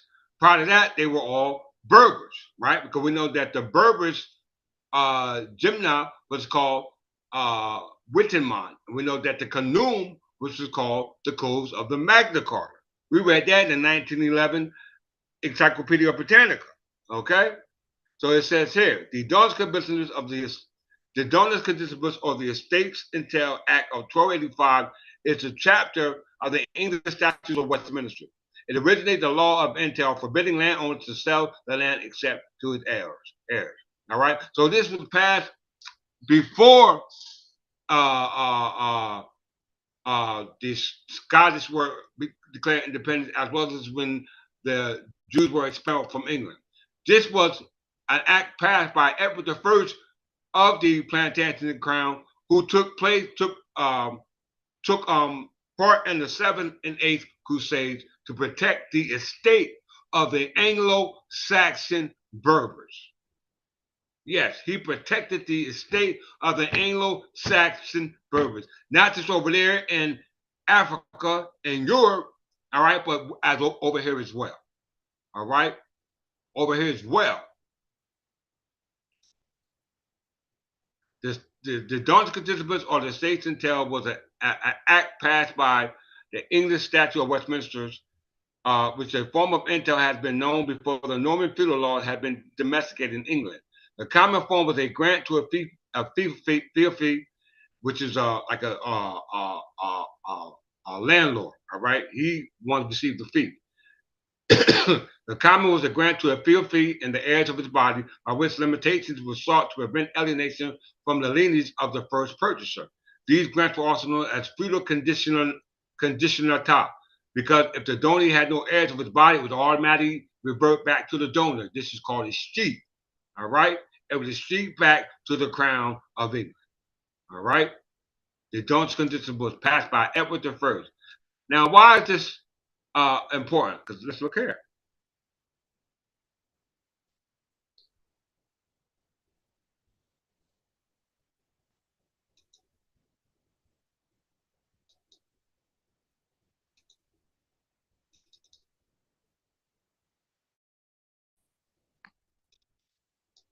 New Jersey by statute 46.3-15 estates entails abolished.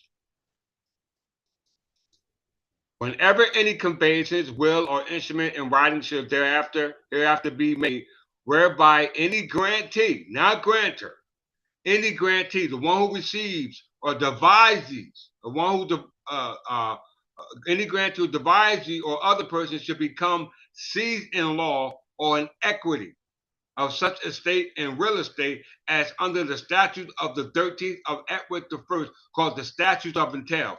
The donors conditions would have been held in the state and fee tail of any type of character. Such conveyance, will, or intimate shall vest in the state and fee simple, and such grantee or devisee or other person. This is how they stole it, y'all. They changed it from fee tail to fee simple. From fee tail, fee simple, all right? By divvying out the land to people who don't actually own the land, all right? This is why our ancestors fought so hard to keep it, all right? We find our ancestors not just over there fighting wars and concerning Jerusalem that was left intact by Fulk V, all right? But as well as the heirs who descended down from there all the way up, even with the infiltration of the Frankish kings. All right, by way of what we call marriage, it was still being preserved from those invaders, conquerors, pirates, which we call barbarians, which associated with Arabs. Okay, I didn't say it, I didn't write it, they wrote it.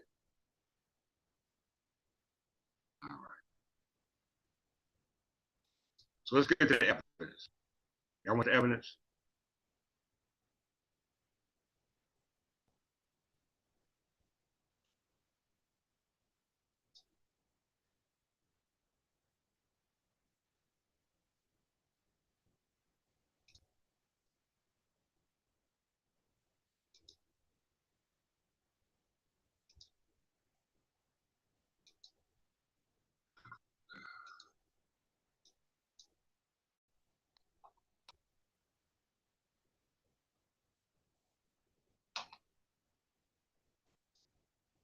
This is from National Library of Medicine. This is in Basidia, Washington, D.C. The National Center of Biotechnical Information associated with the National Library of Medicine is located in Basidia, Washington, D.C. All right.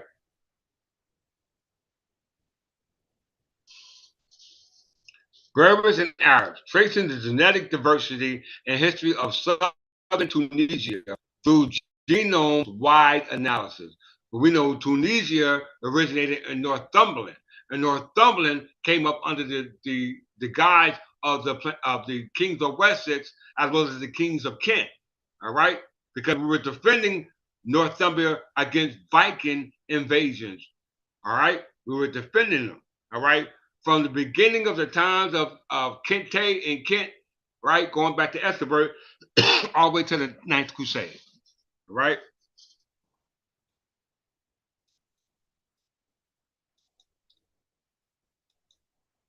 Abstract.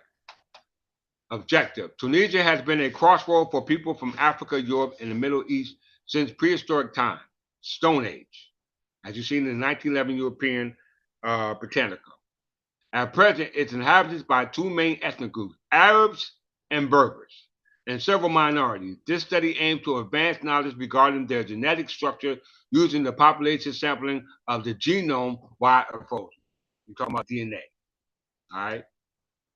Material and method. We investigated genomic variation, estimated ancestry components, and dated admixtures events in the three Berbers and two Arab populations from southern Tunisia, mining a data set including Middle Eastern, Sub-Saharan, and European populations. The results: differences in the proportions of North African, Arabian, and European ancestry, and the varying impact of admixture and the isolation determines significant heterogeneity in the genetic structure of the southern Tunisian population. Admixture's time estimates show a multi-layer pattern of admixture events involving both ethno-linguistic groups, which started around the mid-11th century and lasted for nearly 5 centuries. Prior to that, we were undiluted. There was no admixture. There was no amalgamation. All right? They said the 11th century. Discussion. Our study provided evidence that the relationship between the genetic and cultural diversity of old and new inhabitants of North Africa and southern Tunisia followed different patterns. The Berbers seem to have preserved a significant part of their common genomic heritage despite Islamization. All right? Arab culture influences and linguistic diversity. Compared to Morocco and Algeria's southern Tunisian Arabs have retained a higher level of Arabian ancestry. This is more evident in the semi-nomad Arbeya who have kept their original Bedouin lifestyle than in populations from Duaz who have undergone multiple events in stratification and admixtures. Okay? There's one proof. Let's go to the second proof.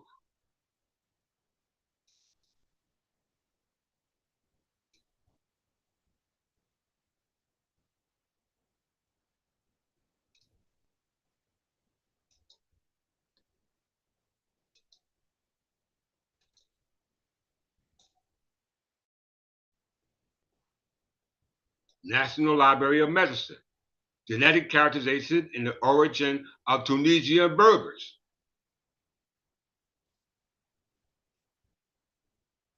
Abstract. Blood samples from 120 Tunisian Berbers of Gallala village were typed by GN and KM immunoglobulin allotypes, alpha 1, antitrypsin variants, and ABO blood groups. The results were compared with those of other Berber groups. The combined data considered in the light of the sociological, historical, and paleontological data supports the hypothesis that the Berbers are native to North Africa and their ancestors. The first modern man, Homo sapiens of North Africa, were the founders of the European population. The ancestors of the Berbers could have been an intermediate population between Homo sapiens from Europe and from South Africa. I repeat, blood samples from 120 Tunisian Berbers of Gallala Gallala village were typed from GM and KM immunoglobulin allotypes, alpha 1 anti-trypsin variants, and APO blood group. The results were compared with those of other Berber groups. The combined data considered in light of the sociological, historical, and paleontological data supported the hypothesis that the Berbers are native to North Africa and their ancestors. The first modern man, Homo sapiens, of Northern Africa, were the founders of the European population. The ancestors of the Berbers could have been an intermediate population between Homo sapiens from Europe and from South Africa. And in closing,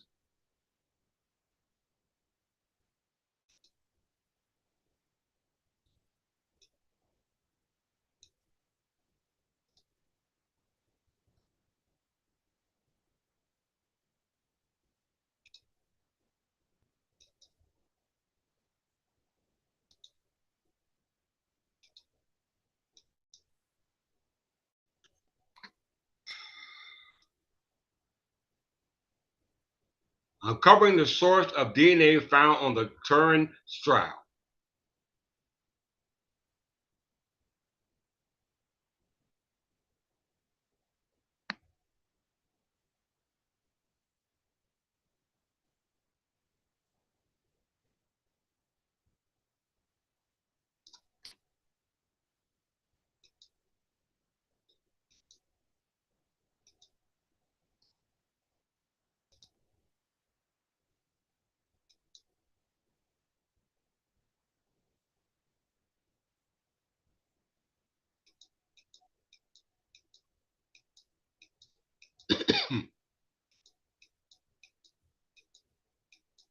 Examination of the human microDNA haplotype from the Turin straw and identification of the mitochondrial DNA haplogroup. All right, this deals with the eukaryocytes. All right, not the prokaryocytes. The prokaryocytes are extraterrestrial. The eukaryocytes are terrestrial. All right, this is your the original bacteria that was on this planet. All right, the prokaryocytes. Then we originated from multicellular cells called eukaryocytes. All right. Examination of human microDNA haplotypes from the Turner straws and identification of mitochondrial DNA haplogroups. Among the 93 micro-mtDNA amplicons generated in sequence, a large number of the different human sequences correspond to three distinct MT microDNA loci: MT-DLLOP, MT-CO1, MT-ND5 were identified. These results not only indicate that human DNA was indeed unequivocally present in dust from the Turner straw, but also that source of human DNA could be ascribed to numerous individuals. In fact, the mitochondrial DNA haplotypes were found to belong to different types of branches of the human mitochondrial DNA tree. Even after excluding all the mitochondrial DNA sequence that could be theoretically attributed to the operator contamination. Moreover, not only were the observed mitochondrial DNA haplotypes numerous, but they could also be affiliated to many distinct haplogroups. 6 sub-branches of the haplogroup H, H1, H2, H3, H4, H13, H33 are included, as well as representatives of the haplogroup U2, U5, R, RO, A, R7, R8, L3C, M39, and M56. See tablet 2. And in closing, the numbers of proportions of bread clusters derived from the different Turner straw samples for each of the identified haplogroups are shown in figure 2. Together with a schematic overview of their current geographical distribution, some haplogroups are widespread, while others are geographically and ethnically more localized. You hear that? For detailed information, see Supplementary Tablet 2 for detailed information. For instance, haplogroup 1 is very common in Western Europe, with a frequently peak among Iberians, 25%, but also among the population of Northwestern Africa, including Berbers. You hear that? Including Berbers. Haplogroup H4 instead presents a lower and rather similar frequency in Western Iberia of 3%, in Eastern Europe of 1%, the Caucasus 3%, and the Near East 1%. All right? So there you have it. You see the clear distinction between the ethnology of different characteristics of people who claim to be Berber. There can only be one Berber. People. There can only be one application of Berber established in Ray versus Hassan. And that's the dark Anglo-Saxon Berbers of European Berber descent. So with that, I'm glad the computer worked with me and didn't give me any problems. Hope that everything that was said thus far was clear to all those who are viewing this lesson, as well as all those who take heed to this information to make themselves known to the Archbishop in regards to their affiliation and obligation and representation of the Third Community Church of England, which represents our Father's house. All right. So with that, we love you all, and we greet you as we leave you in